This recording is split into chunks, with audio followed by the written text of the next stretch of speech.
Bon, en tout cas, ça me fait plaisir d'être avec vous ce soir, une fois de plus, pour notre 8e temps ensemble déjà.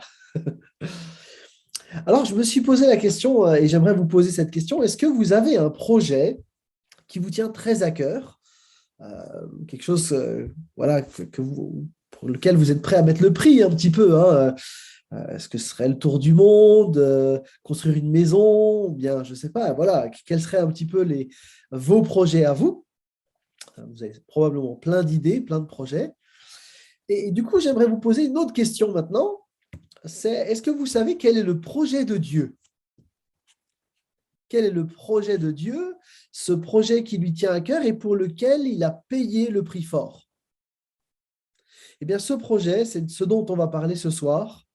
Ce projet, c'est l'Église. Christ a aimé l'Église et il a donné sa vie pour elle.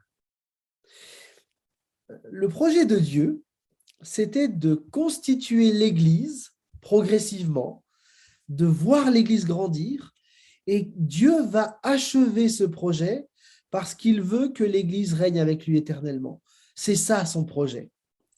Et l'Église, c'est un projet incroyable quand on réalise cette réalité-là. C'est un projet divin. Et nous tous, eh bien, nous sommes engagés dans ce projet éternel qui s'appelle l'Église.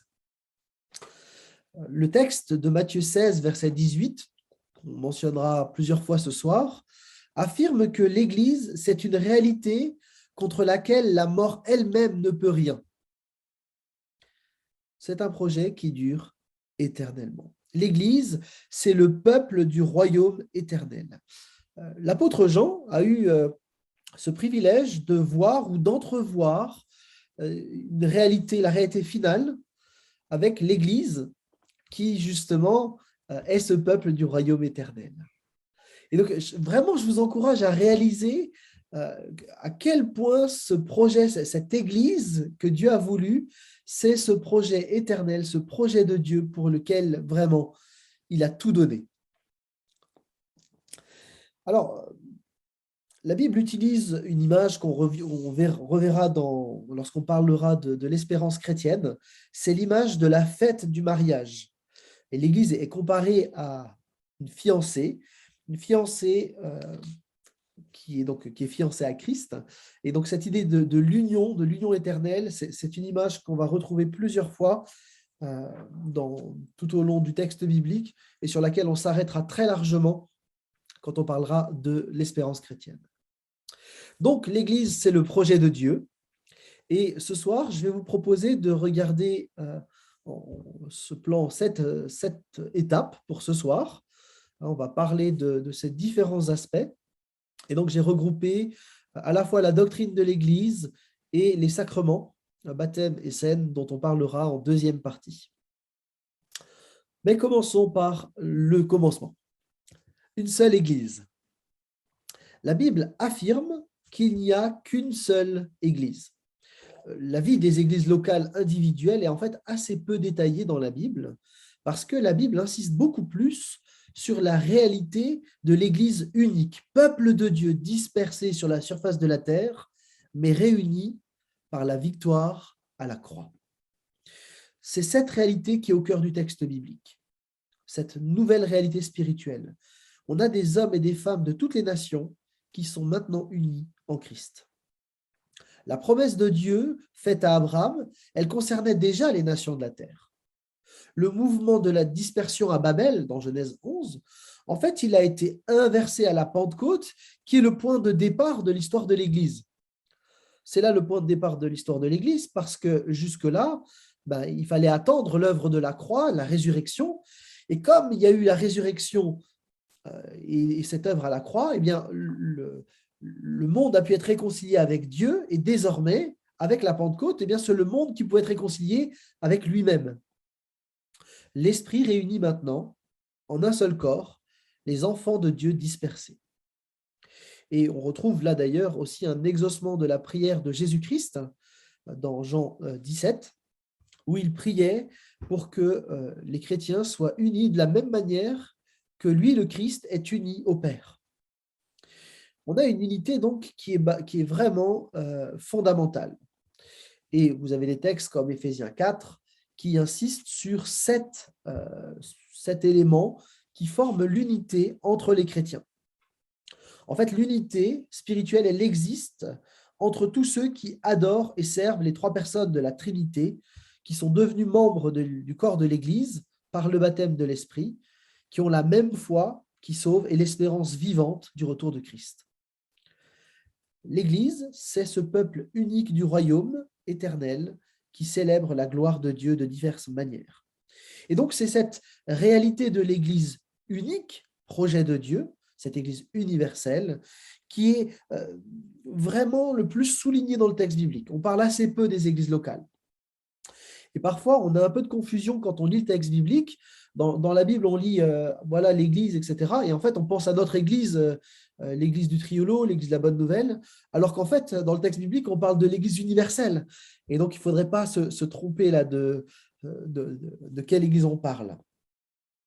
C'est cette Église universelle, mondiale, centrée sur Christ, qui est au cœur du projet de Dieu. Donc, la vision de Dieu, ce n'est pas juste un assemblage de petites églises locales, mais c'est cette Église cette Église universelle. On peut le dire de cette manière-là avec Alexandre Westphal. L'Église n'est pas seulement la synthèse des communautés disséminées, mais une grandeur lumineuse dont les églises locales ne sont que le reflet différencié. Si on veut le dire autrement, en fait, les églises locales sont des reflets partiels de la réalité glorieuse de l'Église universelle invisible qui est éternelle. Et donc, les reflets de chaque église locale, en fonction des contextes, témoignent de Jésus-Christ ressuscité, vivant et agissant, mais ce n'est qu'un reflet de l'ensemble de la grandeur du projet de Dieu qui s'appelle l'Église.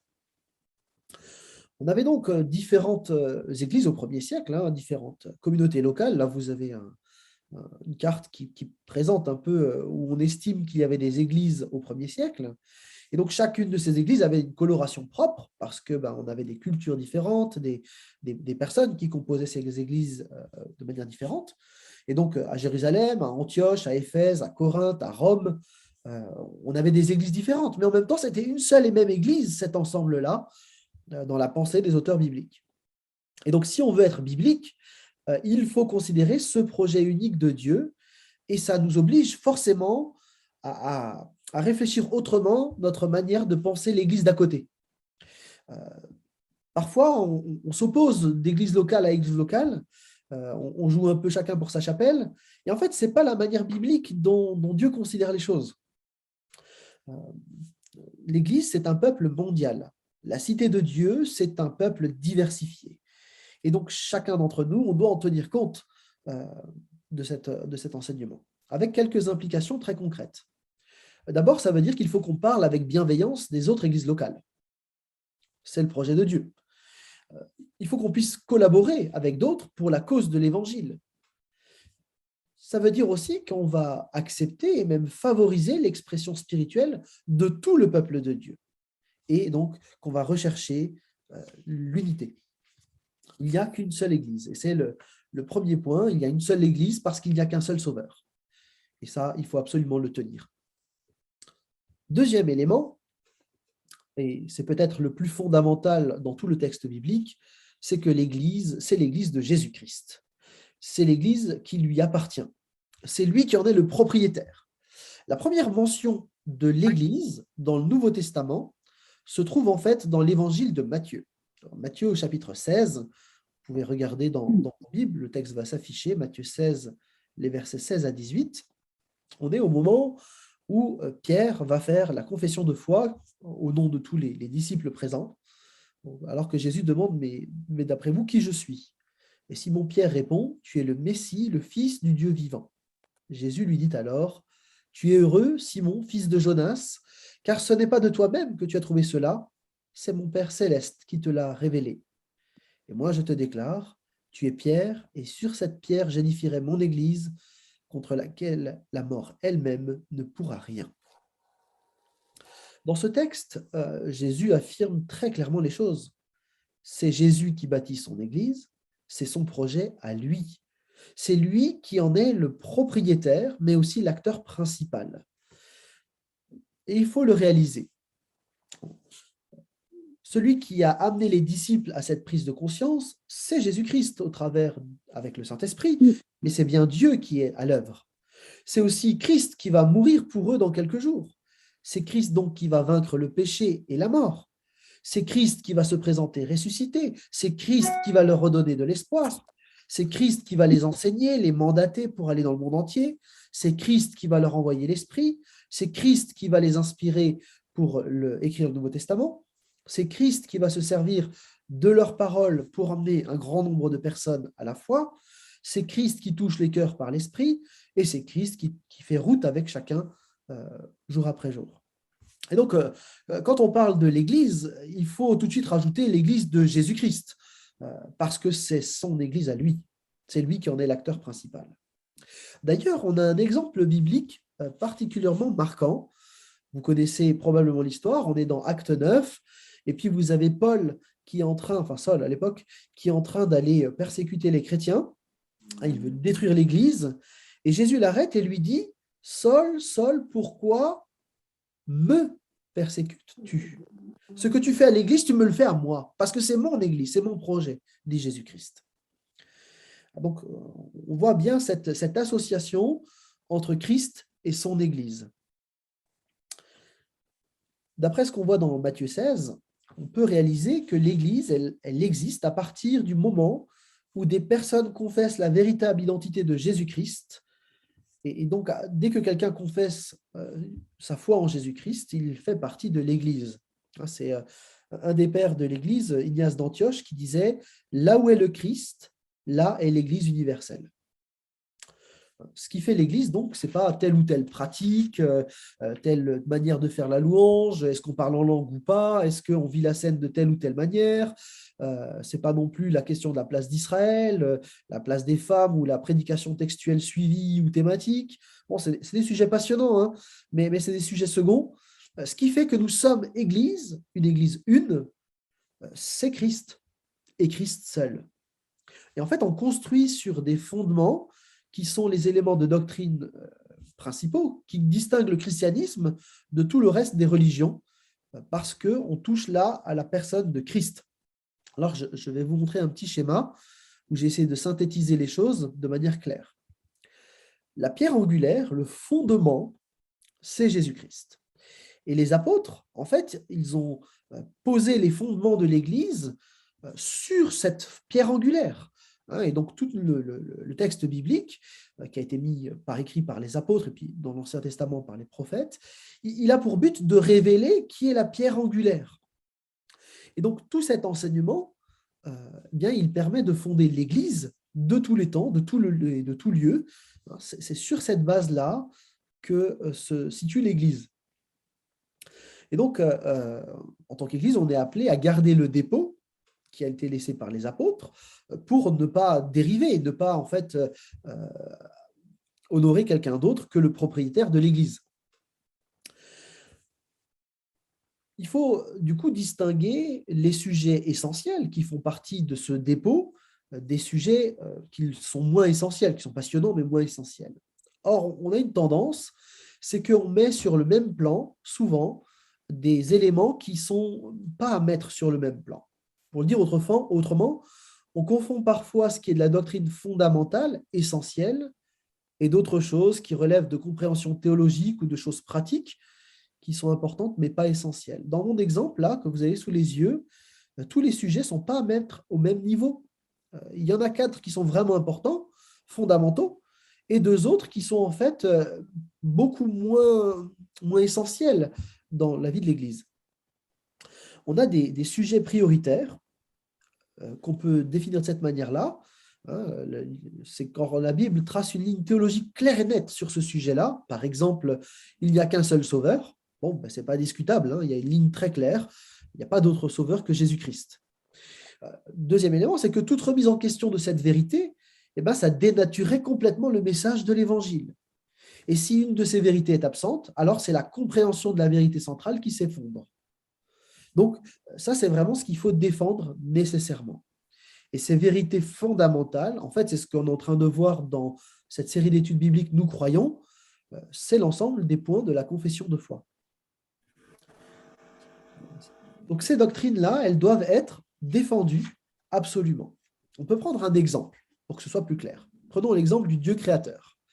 La vérité fondamentale, c'est que Dieu est celui qui a créé.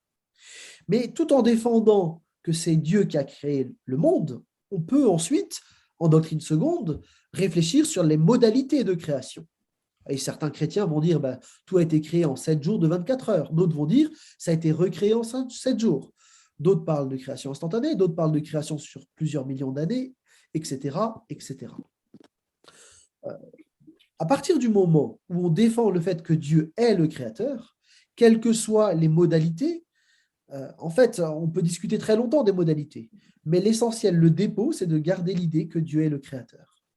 Et ça, ce n'est pas négociable de maintenir cette réalité, que Dieu est le créateur. Et donc, vous voyez, souvent, en fait, le problème, c'est qu'on s'est disputé sur des choses secondes et pas sur les choses fondamentales. Et on a fait croire, parce que des gens pensaient autrement sur les doctrines secondes, qu'en fait, c'était des affreux hérétiques et qu'ils n'étaient pas chrétiens. Alors même que souvent, les chrétiens défendent bien la vérité principale et après, ils débattent des heures et des heures sur les doctrines secondes. Je ne dis pas qu'il ne faut pas débattre dessus, hein, mais par contre, il faut bien garder les perspectives. Dans le dépôt qui nous est laissé, il y a des choses non négociables. On a dit, hein, les doctrines essentielles. Après, il y a des choses, effectivement, qui vont être changeantes d'une église à l'autre, les doctrines secondes et les manières de vivre la foi. En fait, on a deux problèmes réguliers en ce qui concerne ce dépôt. C'est soit on va se crisper sur le secondaire et puis on va casser l'unité, en faisant penser que l'autre, parce qu'il n'est pas d'accord avec nous sur la manière de faire la louange, c'est un affreux hérétique. Ou alors, autre problématique, c'est qu'au nom de l'unité, on va brader les vérités essentielles. Et du coup, les doctrines essentielles, même si quelqu'un ne croit pas en la Trinité, c'est pas grave, il faut l'aimer. Et ça, c'est problématique aussi. Et donc, du coup, soit on se crispe sur le secondaire, soit au nom de l'unité, on brade la vérité essentielle. Et donc, vous voyez que là, on a deux écueils qu'il nous faut absolument éviter. Le texte d'Éphésiens 2 nous permet de remettre les choses à la bonne perspective. Nous sommes concitoyens des membres du peuple de Dieu, nous faisons partie de la famille de Dieu. Et c'est en Christ que toute la construction s'élève, bien coordonnée, afin d'être un temple saint dans le Seigneur. Et j'insiste sur ce « en lui ». En fait, s'il n'y a pas Christ, en fait, il n'y a plus d'église. Et donc, pour qu'il y ait Christ, il faut que la doctrine fondamentale, elle soit maintenue, absolument. En fait, c'est la colonne vertébrale de l'église. Donc, nous avons ensemble à participer au projet de Dieu, un projet global, hein, on a dit, pas local, enfin pas que local. Et donc, on doit réaliser que sur ce projet de Dieu, ce qui est au cœur de ce projet, c'est la personne de Jésus-Christ. Et donc, il nous faut défendre, garder, maintenir le dépôt qui a été révélé une fois pour toutes. Alors, quelques applications pratiques aussi là pour nous. La première, c'est qu'il ne faut pas se tromper de combat et faire l'œuvre du diviseur sur les doctrines secondes. Il faut qu'on défende par contre les vérités fondamentales. Ça veut dire aussi qu'il y a un accueil de la diversité de sensibilité sur le secondaire. On peut être frères et sœurs dans la même église, même si on ne pense pas qu'Israël joue le même rôle à la fin des temps. Ce n'est pas grave. Il y a une question aussi par rapport à la place de l'accueil de l'autre. Alors, sur la multiculturalité, par exemple, nos formes de vivre l'Église ne sont pas tout à fait pareilles d'une culture à l'autre, mais ce n'est pas grave dans la mesure où on confesse bien Christ ensemble. Justement, après, l'idée, ça va être d'agir pour la gloire de Christ ensemble et de contribuer à son projet. Et évidemment, on veut garder cette notion de l'Église universelle. L'unité, c'est une priorité. L'Église donc universelle, c'est une priorité absolue pour tout chrétien.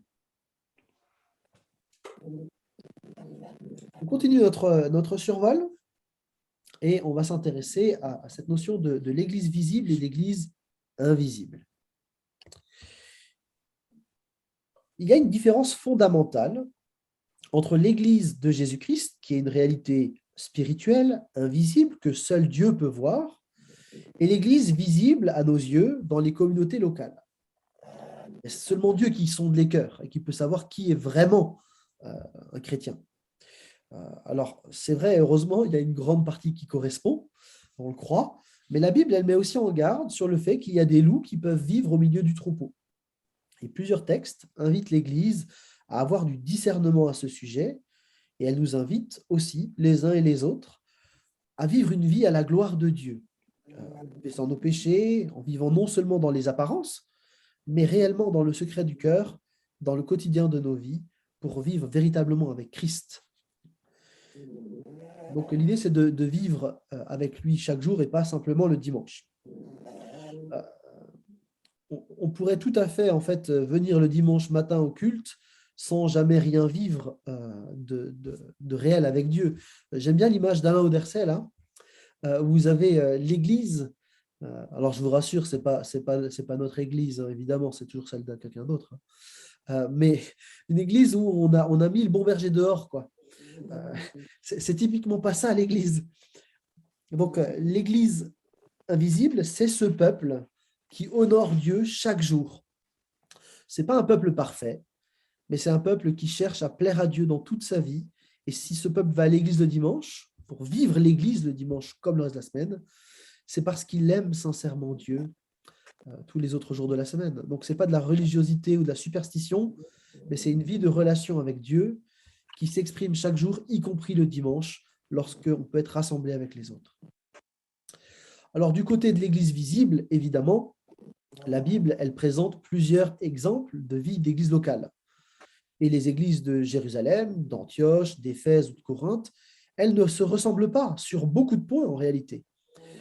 Il y a une structure très sommaire qui est décrite avec des anciens et des diacres, mais en fait, c'est à peu près tout ce qu'elles ont de semblable.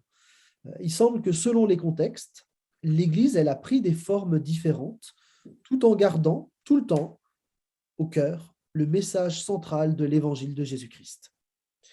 En fait, il n'existe pas un seul modèle qu'il faudrait reproduire à l'infini. Il y a parfois dans le milieu chrétien évangélique un mythe, c'est celui de l'Église primitive qui serait une Église parfaite et qu'on devrait imiter sans fin. En fait, c'est une compréhension très simpliste et fausse que les théologiens rejettent massivement aujourd'hui.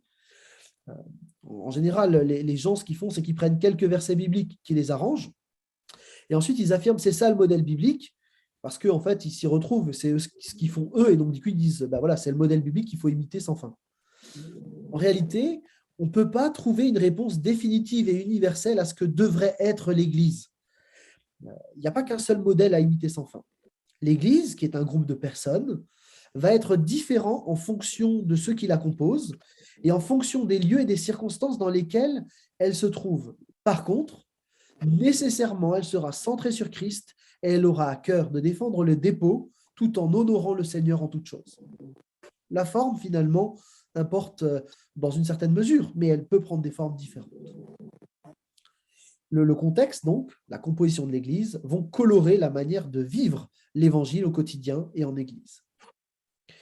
Du coup, plutôt que d'être une Église centrée sur un modèle passé, en fait, on va plutôt regarder l'avenir glorieux en Christ qui nous attend. Je cite Marc de Clodure, avec qui j'ai étudié, qui a écrit dans l'école pastorale, en disant « L'Écriture invite l'Église non à s'ancrer définitivement dans un idéal originel, hein, l'Église du 1er siècle, mais à entrer résolument dans une marche historique, c'est-à-dire dans une manière d'honorer Dieu ici et maintenant en défendant le dépôt de la foi en Jésus-Christ dans le contexte qui est le nôtre. » Donc l'enjeu, ce n'est pas de faire comme autrefois, mais de vivre à la gloire de Dieu en attendant son retour dans notre contexte d'aujourd'hui. Je fais encore un petit pas de plus et puis on fera une pause. Un petit pas de plus parce que le texte biblique ne nous présente pas en 3 pages ce que doit être l'Église comme ci, comme ça, comme ci, comme ça. En fait, le texte biblique nous présente des images qui justement doivent stimuler notre réflexion et nous permettre de réfléchir à comment être Église dans notre contexte aujourd'hui et maintenant. Et donc, je vous propose de regarder rapidement quelques images de l'Église dans le texte biblique. Vous en avez un certain nombre, comme vous pouvez le voir. Première image, c'est ce qu'on appelle l'ecclésia. C'est ce qui a donné d'ailleurs le mot en fait Église. C'est en fait au départ, c'était le rassemblement des citoyens Alors l'Église, ce n'est pas une démocratie, hein, c'est une théocratie. Je dis ça parce que ce n'est pas le peuple qui est au pouvoir, mais bien Dieu. Hein, c'est Dieu qui dirige. Mais force est de constater que c'est le mot de l'assemblée citoyenne. Hein, il y avait d'autres mots qui existaient en grec, mais ils ont choisi, les auteurs bibliques ont choisi le mot de l'assemblée citoyenne, qui considère les citoyens comme des responsables, qui a été choisi donc par les auteurs bibliques pour parler de l'Église. On a ensuite une autre image, c'est l'image du peuple de Dieu. Avec cette image, évidemment, on renvoie à Israël dans le désert, hein, qui était le peuple du désert, qui était appelé à être une nation sainte, un peuple de sacrificateurs.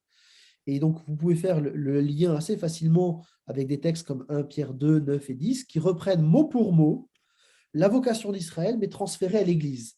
Désormais, c'est l'Église qui est le peuple de Dieu, le peuple de sacrificateurs, de rois prêtres, etc. Une troisième image, c'est le chant de Dieu. Alors, cette image, elle nous permet de réaliser que toutes les images bibliques, ce sont des images dynamiques et non pas statiques. Le peuple de Dieu, c'est un peuple qui est en marche. Le corps de Christ, il est censé se développer. Le temple de l'Esprit, il se construit. Donc, dans toutes les images de l'Église, on a l'idée de croissance. Et donc, avec le chant, évidemment, là, c'est très explicite. La croissance, en fait, elle est normale. La croissance de l'Église, elle est normale. Si la plante, elle est arrosée, s'il y a du soleil, elle va grandir toute seule. Et l'Église a aussi de la croissance en elle-même parce qu'elle est œuvre de Dieu. C'est la vie de l'Esprit qui la fait grandir. Alors, comment favoriser la croissance? On ne peut pas tirer sur une plante, hein. Ce n'est pas en tirant sur la feuille qu'elle va pousser plus vite. Par contre, on peut aménager des choses qui vont aider à la croissance et puis on peut éviter les choses qui vont bloquer la croissance. Cette idée que l'Église, elle grandit, elle se développe, c'est quelque chose qu'on retrouve dans tous les textes qui décrivent la vie de l'Église et notamment dans le livre des Actes. Et on doit à un monsieur qui s'appelle Schwartz en particulier d'avoir réfléchi à différents éléments de croissance que je veux juste mentionner au passage. Il considère qu'il y a 8 facteurs de croissance.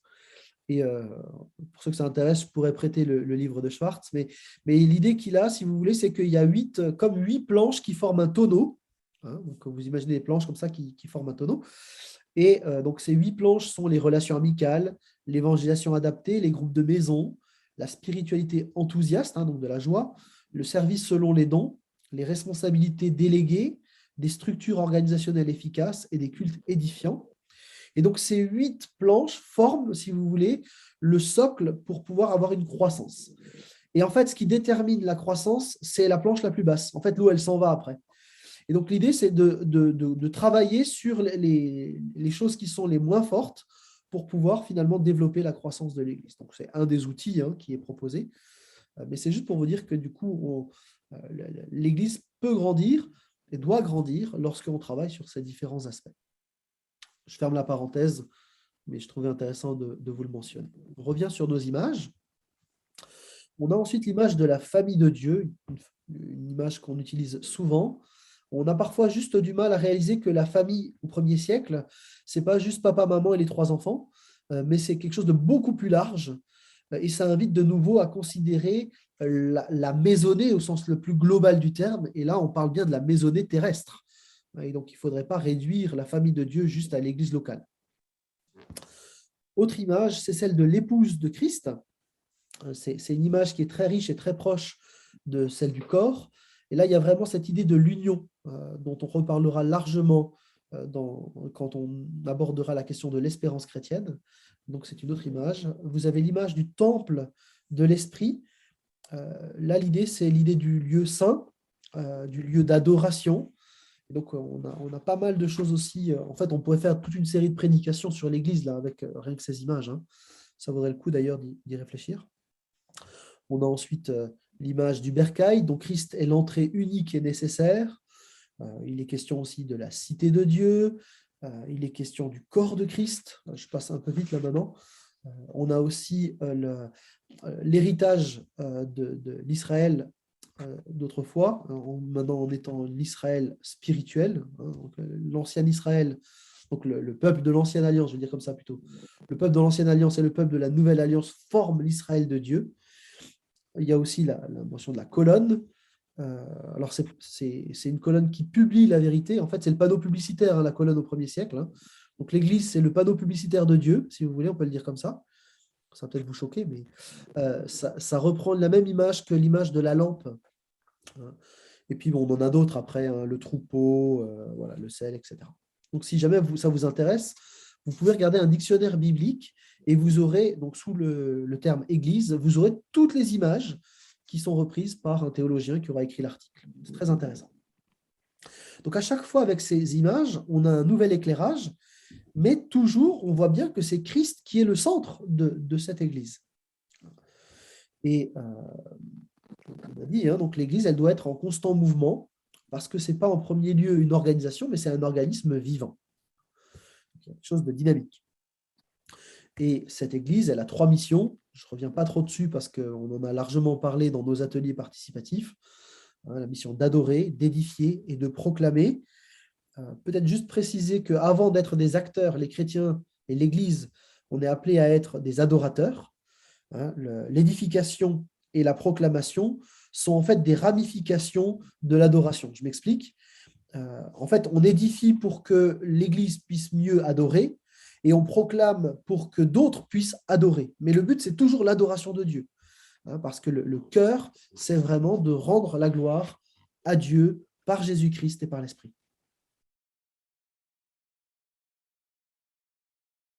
On va un petit peu parler de justement vivre l'Église. Un chrétien, c'est forcément un disciple de Christ. Ce n'est pas juste une personne qui va le dimanche à l'église. On l'a vu avec les mages là. Hein. En fait, il y a parfois eu de la confusion sur ce qu'est un chrétien. Et j'aimerais expliquer pourquoi. Dans le livre des Actes, donc on a des gens qui confessent Christ, qui risquent leur vie en confessant Christ. Hein, on va le revoir. Et puis, donc, les premiers siècles sont marqués par de fortes persécutions. Et puis, le 8 novembre 392, en fait, l'Europe est devenue chrétienne. Ce qui s'est passé ce jour-là, c'est que l'empereur romain Théodose, à la suite de Constantin, il a proclamé le christianisme comme religion officielle de l'Empire romain. Et en fait, Théodose, il a interdit tous les autres cultes. Et du coup, pendant des siècles, et jusqu'à il y a peu, on a dit que l'Europe était chrétienne. Donc, on a essayé de faire rentrer les gens dans une sorte de morale chrétienne, hein, en leur apprenant ce que c'était un bon chrétien. Et pourtant, il y a une distinction énorme à faire entre la chrétienté et l'Église. La chrétienté, c'est la civilisation. L'Église, c'est le peuple de Dieu. Or, en christianisant l'Europe, en fait, on a surtout déployé une civilisation. Et du coup, les gens sont devenus chrétiens sur le papier, mais en fait, ces gens, ils n'ont pas été transformés par la puissance de l'Évangile. Mais tout le monde se disait chrétien. Et finalement, à part le fait de participer à la messe le dimanche parce que tout le village le faisait, en fait, il n'y avait pas de changement avec la vie d'avant. Et en plus, les messes, elles étaient en latin, donc les gens ne comprenaient pas grand-chose. Mais ils allaient au culte, c'était le rite du dimanche. Et finalement, très peu de gens vivaient de la puissance de l'Évangile.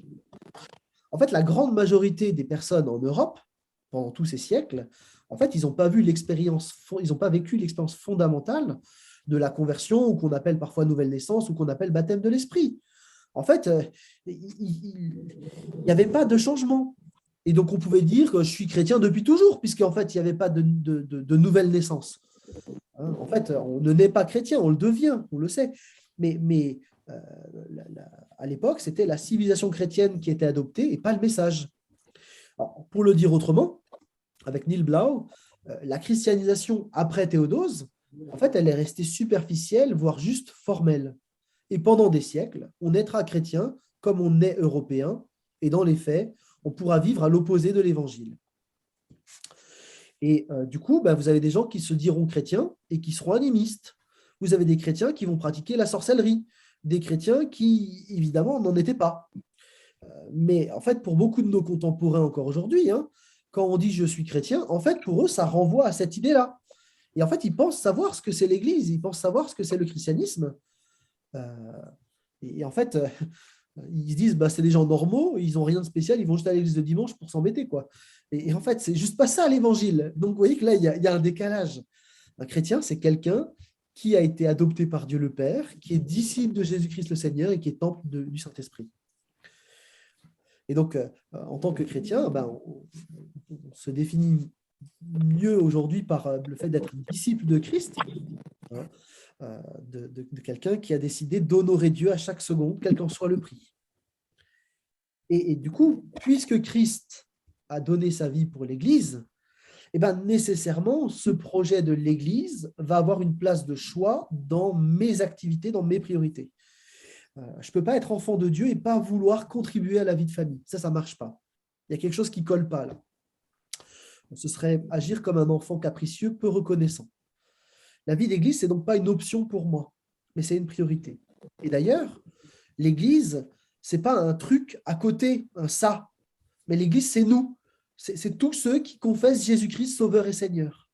Et donc, je ne vais pas à l'église le dimanche, je suis l'église tous les jours de la semaine, et le dimanche, je vais retrouver mes frères et mes sœurs parce que nous formons un tout. Et donc, dans cette église, je dois prendre ma place, aussi bien le dimanche matin que tout au long de la semaine. Je suis l'église. Pas tout seul, avec les autres, mais je fais partie de l'église. Et ce n'est pas une corvée d'être église. Au contraire, la vie d'église, c'est passionnant parce qu'on y crée des relations, des amitiés durables qui sont centrées sur Christ. Et ce sont des relations qui vont traverser la mort et l'éternité. Et ça, il ne faut pas le perdre de vue. C'est-à-dire que les relations que l'on tisse ensemble, eh bien, en fait, ce sont des relations qui vont durer éternellement et se développer encore avec Christ. Et du coup, dès aujourd'hui, on peut commencer à vivre des projets ensemble pour la gloire de Dieu, parce qu'on va encore en vivre d'autres ensuite. En fait, l'Église, c'est un peu comme un orchestre qui est dirigé par le Saint-Esprit, et on est appelés les uns et les autres à glorifier ensemble notre Dieu. Chacun joue à sa place, il joue sa partition, et là on retrouve tout l'enjeu de l'unité. Si vous avez la violoncelliste qui s'excite sur le pianiste, qui joue une malsaine concurrence, au lieu de jouer de concert, les choses elles vont pas bien aller. Mais si tout le monde joue ensemble, l'orchestre peut permettre à d'autres de connaître celui qui aime les humains au point de donner sa vie pour eux. La communauté de l'Église devient ce lieu où on découvre Dieu parce que l'ensemble met ses dons au service de celui qui les a unis. Donc l'Église, c'est bien un nous en relation. C'est une joie et un défi en même temps. Ça arrive que dans la vie d'Église, ça puisse être compliqué. Même si on est tous enfants de Dieu, on est en lutte avec plein de choses dans notre ancienne nature. Parfois, ça fait des dégâts. Ça n'enlève pas la beauté du projet de Dieu. Et on est appelé en tout cas à faire que l'Église soit un avant-goût de l'éternité dans le royaume. Et donc là, avant de vivre les noces célestes, on est appelé à vivre l'apéro. Et donc, à nous de faire que l'apéro soit bien réussi, quoi. Alors, on pourrait parler très longuement en fait de la communion fraternelle. Donc, cette idée, c'est de partager quelque chose avec quelqu'un. On a un point commun, c'est Jésus-Christ. Et cette communion, elle n'est pas que spirituelle, elle doit aussi se manifester de manière très concrète. Et dans le Nouveau Testament, vous avez toute une série de verbes, avec l'expression les uns les autres, où vous avez justement des éléments très pratiques pour vivre la communion fraternelle. Et Paul dit cette chose-là de manière, d'une autre manière, il demande instamment, il dit efforcez-vous. Il y a quelque chose vraiment de l'ordre de la volonté de chacun de contribuer à l'unité. D'ailleurs, si vous prenez ce texte d'Éphésiens 4, vous regarderez un peu dans le détail, je n'ai pas le temps de le faire, mais il est question d'abord de l'unité qui nous est donnée. On est appelé à défendre l'unité, à la garder. Et un peu plus loin, on doit arriver ensemble à l'unité. Donc, il y a un enjeu d'unité là qui est net. Et je vous rappelle simplement ce qu'on avait vu quand on avait abordé la question de la Trinité. Nous sommes le peuple du Dieu trinitaire, de ce Dieu d'amour, de cette communauté d'amour. Et sans cette unité, en fait, on ne reflète pas le Dieu qu'on est censé honorer. Si on est divisé, on ne représente pas la Trinité.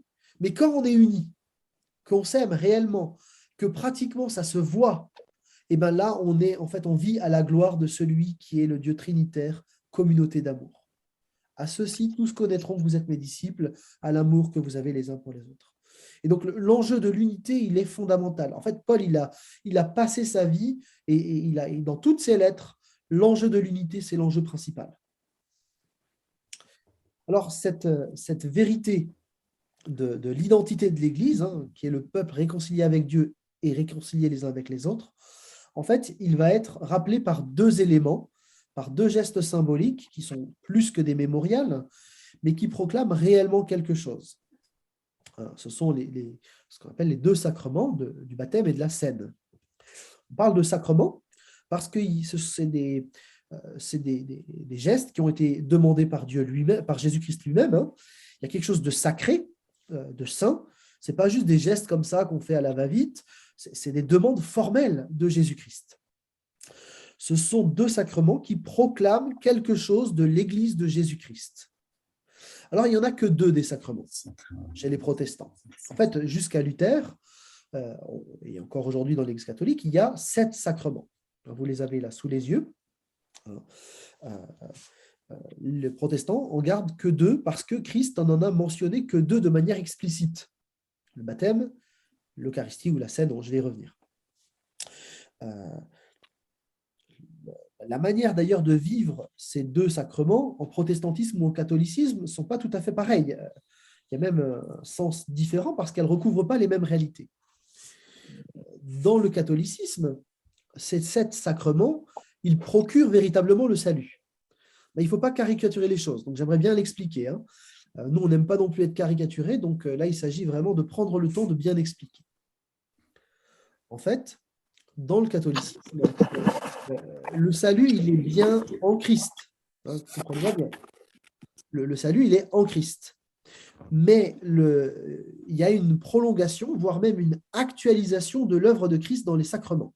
D'accord ? Donc, on a bien l'œuvre de Jésus-Christ à la croix, avec la résurrection, on a bien la mise en place de l'Église, et en fait, on va avoir ensuite les sacrements. Donc, l'Église ne remplace pas le Christ, mais elle transmet sacramentellement le salut donné par Dieu. Si vous voulez, c'est cette idée que l'Église rend témoignage au monde pour la gloire de Dieu, pour pointer vers Christ.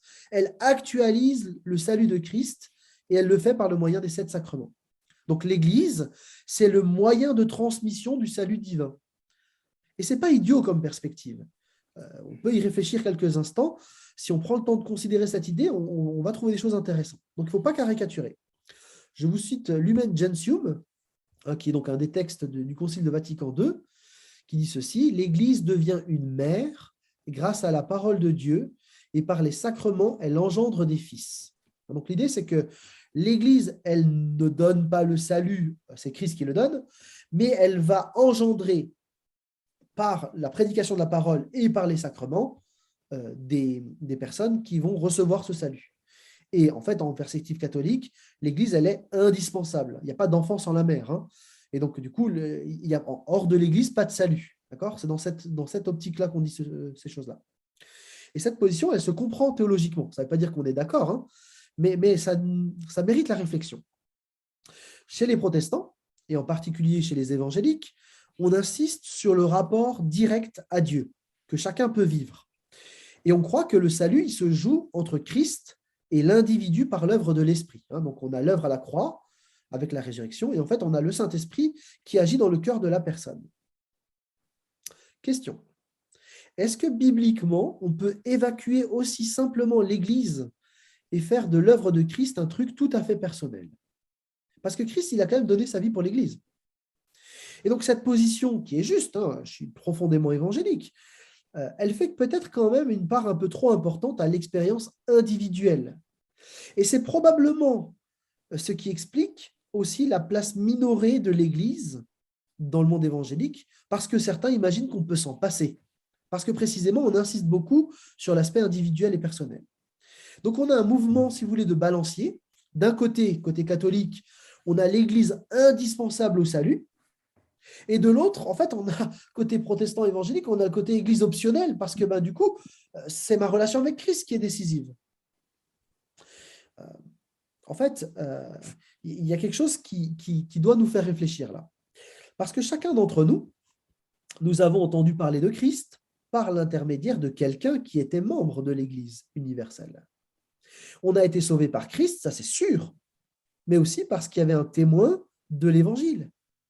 Et vous voyez qu'on n'est pas si loin que ça de la conception d'une Église mère qui enfante. Alors, sans aller pleinement du côté catholique, avec les sacrements qui seraient des actes de salut, il semble quand même qu'il faut qu'on rééquilibre notre positionnement en parlant de l'Église, de la parole prêchée, de la parole vécue par les sacrements, baptême et scène, tout en maintenant l'œuvre de l'Esprit dans le cœur, mais aussi en parlant de l'Église et de ce que nous sommes appelés à vivre ensemble. Le texte biblique parle bien de l'ensemble de ces données. Alors justement, ce serait intéressant maintenant de pouvoir parler un peu plus des deux sacrements qui nous sont laissés par le Christ, le baptême et la scène. Mais peut-être on se fait juste une petite pause parce que vous avez peut-être juste envie de réagir sur ce que je viens de dire. Alors, on va parler justement des sacrements, des deux sacrements. Le baptême. Alors, baptiser, ça vient du mot immerger en grec, hein, donc plonger dans l'eau. Et donc, cette pratique, ce n'est pas une pratique qui vient de l'Église, hein, de l'histoire de l'Église, mais c'est une demande expresse de Jésus-Christ. Vous avez le texte là sous les yeux. Et si Jésus est notre roi, on doit lui obéir. Et Jésus lui-même, il a ordonné que tout chrétien se fasse baptiser. Ce n'est pas une option qui est réservée à ceux qui en ressentiraient le besoin, mais c'est un acte public pour tous ceux qui ont reconnu que Jésus est le Messie. Vous pouvez remarquer d'ailleurs que ce verset, comme d'autres, remettrait sérieusement en question l'idée d'un baptême de bébé qui serait suffisant. Ce sont des disciples qui sont appelés à se faire baptiser. Il y a chez le disciple un choix résolu, celui de se placer à la suite du Maître.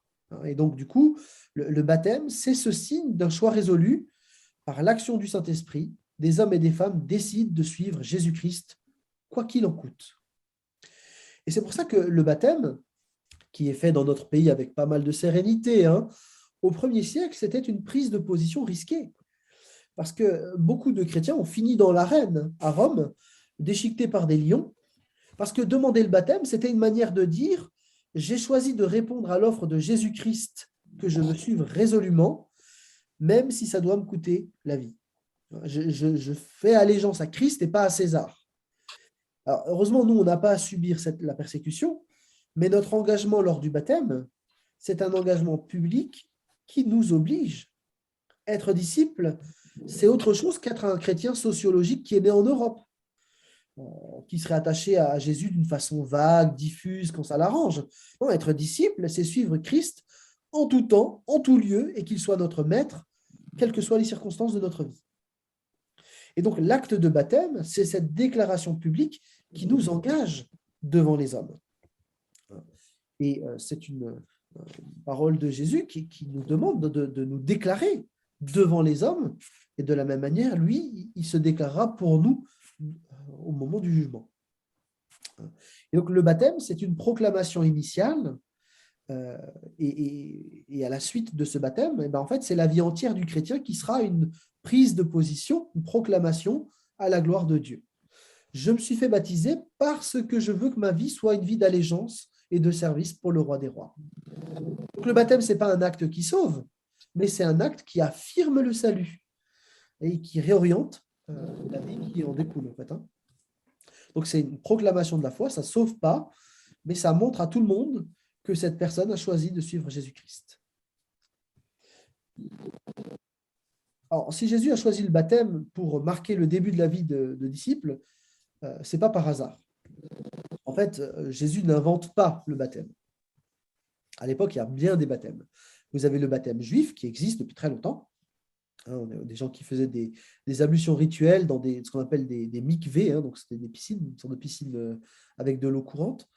Le baptême à ce moment-là était fait par soi-même, on se purifiait d'une souillure, etc. C'était le baptême juif.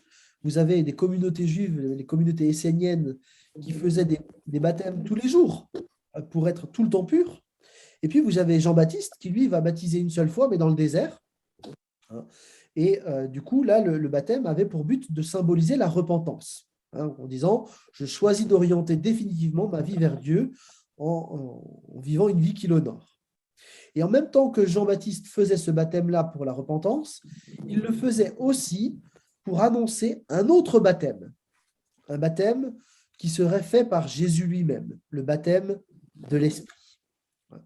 Et donc, c'est Jésus qui dit, voilà, Jean-Baptiste disait ceci, moi je vous baptise dans l'eau, signe de votre changement de vie, mais quelqu'un vient après moi, c'est lui qui vous baptisera dans le Saint-Esprit et le feu. Donc, soit dans le Saint-Esprit, donc pour le salut, soit dans le feu du jugement. Donc, c'est l'un ou l'autre. Et donc, en Jean 7, Jésus va parler de ce baptême de l'Esprit, et il parle du baptême non plus comme un plongeon dans un mikvé, mais en fait, c'est l'Esprit qui fait une véritable révolution intérieure. Il y a des fleuves d'eau vive qui coulent et qui vont jaillir de la personne qui est baptisée de l'Esprit. Donc, on ne plonge plus juste dans un mikvé, mais là, c'est l'eau qui jaillit de l'intérieur. Il y a vraiment une nouveauté radicale. Et ce baptême de l'Esprit, ce baptême de Jésus, c'est la même chose, hein, c'est la même personne de la Trinité, enfin, c'est la même Trinité. Ce baptême de l'Esprit, il est nécessaire pour qu'une vie change. Et à Nicodème, en Jean 3, Jésus va expliquer que seulement ceux qui sont baptisés de l'Esprit vont entrer dans le royaume de Dieu. C'est le Saint-Esprit qui transforme. Vraiment, je te l'assure, reprit Jésus, à moins de naître d'eau, c'est-à-dire d'esprit, personne ne peut entrer dans le royaume de Dieu. Et donc Jésus fait une superposition entre le baptême d'esprit, qui est le vrai baptême. Et donc le baptême d'eau va être que la symbolisation de ce baptême d'esprit. Sans le baptême d'esprit, il n'y a pas de conversion, il n'y a pas de nouvelle naissance, il n'y a pas d'entrée dans le royaume de Dieu. Et du coup, la caractéristique du véritable chrétien, ce qui le distingue de l'incroyant, c'est que le Saint-Esprit habite en lui. Ce n'est pas qu'il y a un baptême qui a été fait quand on était petit, ce n'est pas parce qu'on a fait tel ou tel rite. C'est le Saint-Esprit, c'est le baptême de l'Esprit qui transforme complètement la vie. Et le baptême d'eau, donc, c'est la proclamation que ce baptême d'eau, le baptême d'eau, c'est la proclamation que le baptême d'Esprit, la conversion, la nouvelle naissance a été vécue. Et donc, le baptême, ce n'est pas un aboutissement, le baptême d'eau, c'est le point de départ. C'est le point de départ qui est accompagné par une prise de parole qui ne dit pas non un itinéraire, mais une confession de foi. Je crois que Jésus est le Sauveur, qu'il est le Seigneur, et puisqu'il m'appelle et qu'il m'aime, je veux le suivre quoi qu'il en coûte. C'est ça le baptême. Deuxième sacrement, c'est la scène. Là aussi, la scène, cette tradition, elle est investie de l'autorité du Seigneur.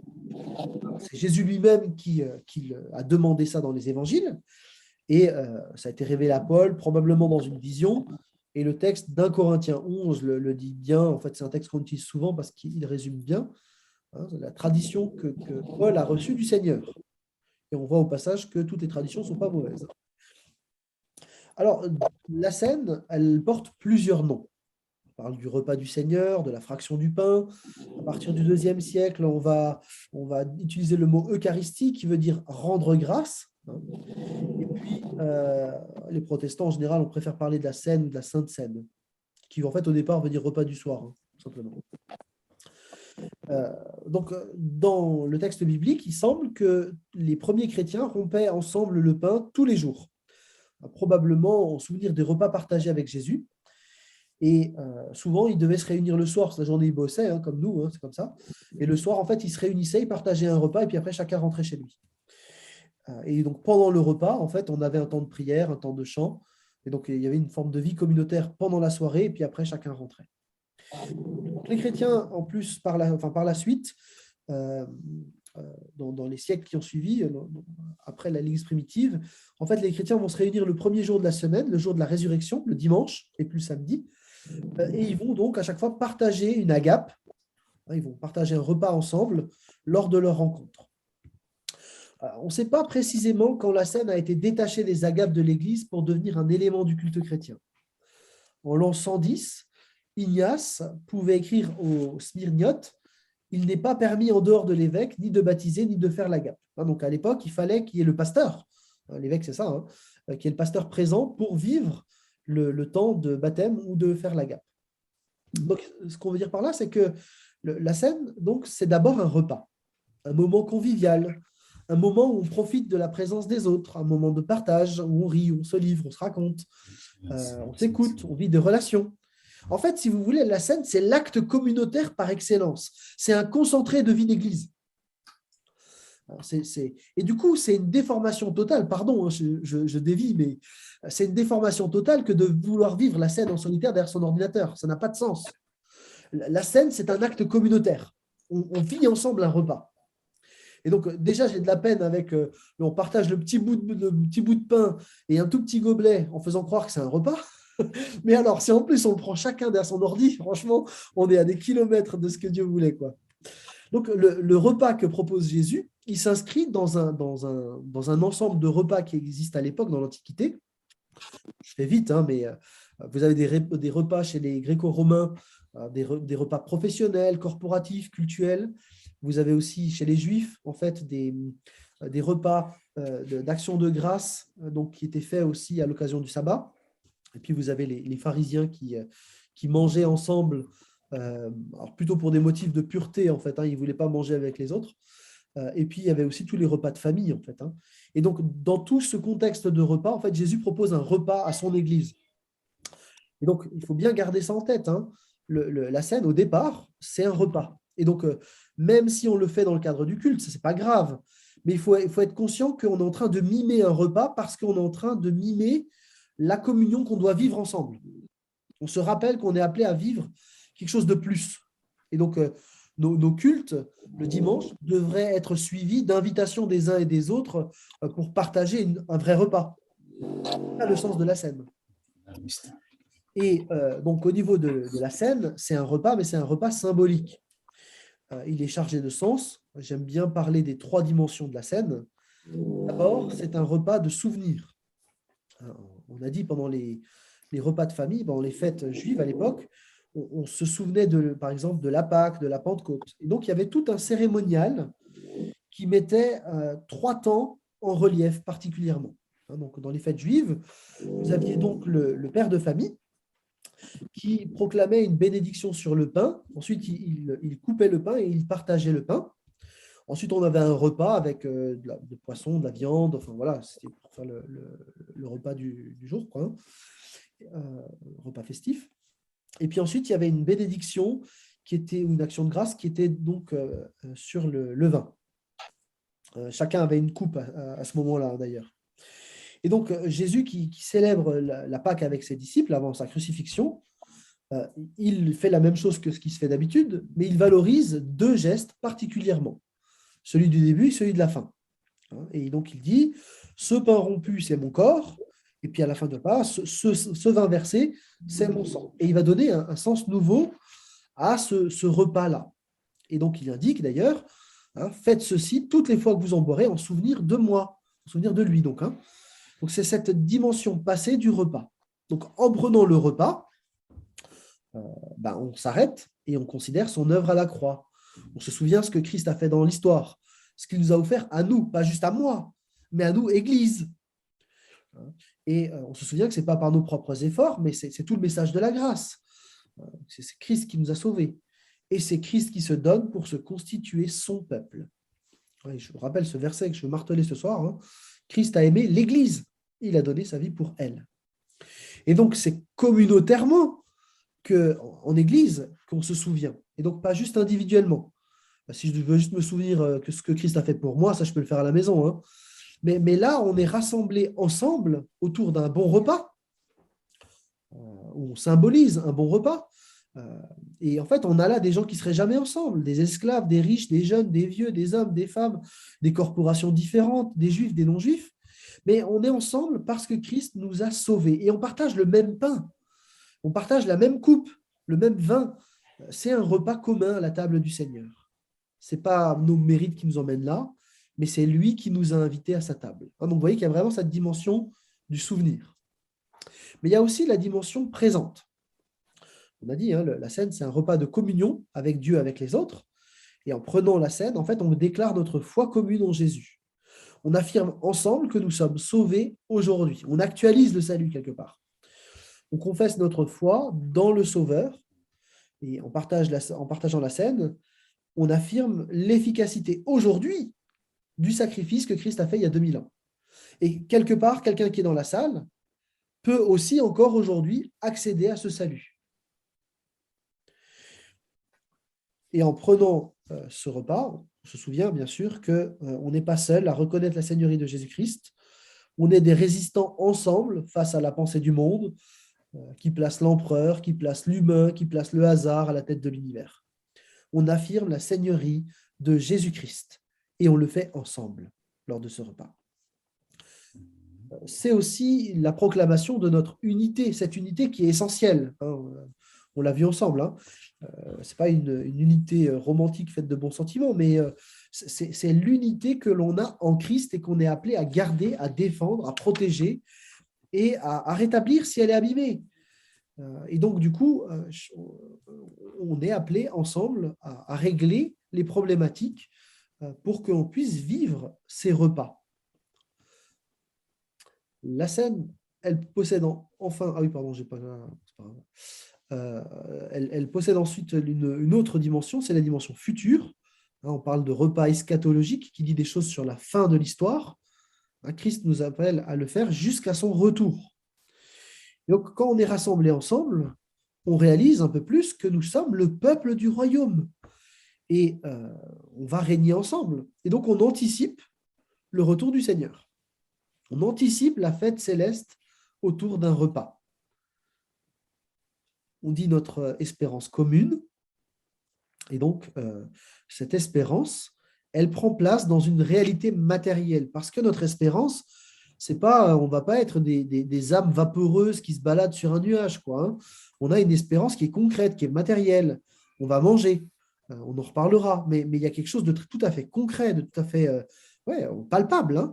Et donc, le repas permet de se rappeler de cette réalité de la résurrection qu'on va vivre et de l'éternité physique qu'on va passer ensemble.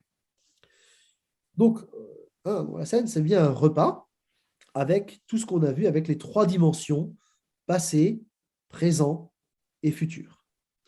Donc, il y a vraiment de la place dans nos cultes pour pouvoir enrichir la scène de toutes ces compréhensions et de ne pas répéter tous les dimanches la même chose, parce qu'en fait, la scène, il y a plein de choses à dire en fait, autour de la scène.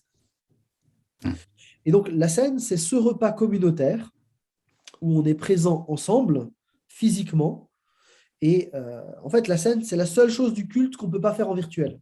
Il y a une impossibilité essentielle.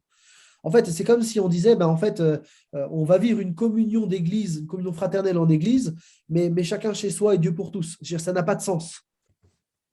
Vous avez le résumé de tout ça, donc de ce qu'on a vu dans le verset 26. Chaque fois que vous mangez et vous buvez présentement, à ce moment-là, cette coupe, vous annoncez ce qui s'est passé, vous le vivez maintenant et vous le faites jusqu'à son retour. Donc, il y a vraiment les 3 dimensions. Et donc, on retrouve tout l'enjeu de l'unité, avec notamment dans les versets suivants, si on mange de manière indigne, ce n'est pas qu'on est en train de faire le guignol sur sa chaise, ce n'est pas de ça dont on parle. Mais quand on mange de manière indigne, c'est qu'on est en train de proclamer l'unité alors qu'on est un facteur de division. C'est ça le problème de l'indignité de la scène. Et on a donc un avertissement très sérieux, que chacun s'examine sérieusement. Voilà, où est-ce que j'en suis dans le projet que Dieu veut, qui est celui d'une seule Église unie, que chacun s'examine et ensuite, avec ça, qu'il prenne ou pas la scène. On s'arrête avec notre conclusion, comme d'habitude.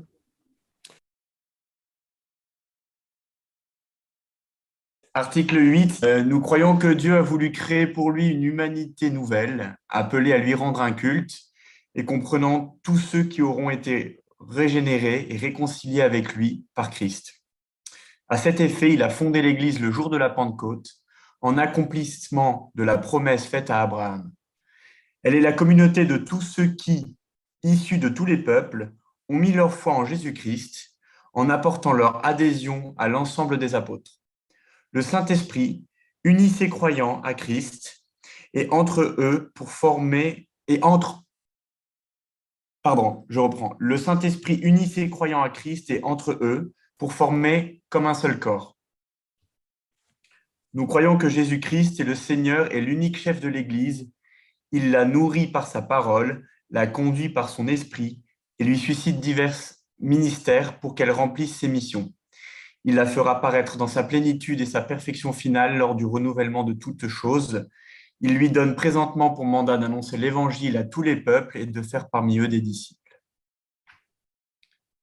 Nous croyons que l'Église locale est appelée à manifester à sa mesure la réalité du corps du Christ.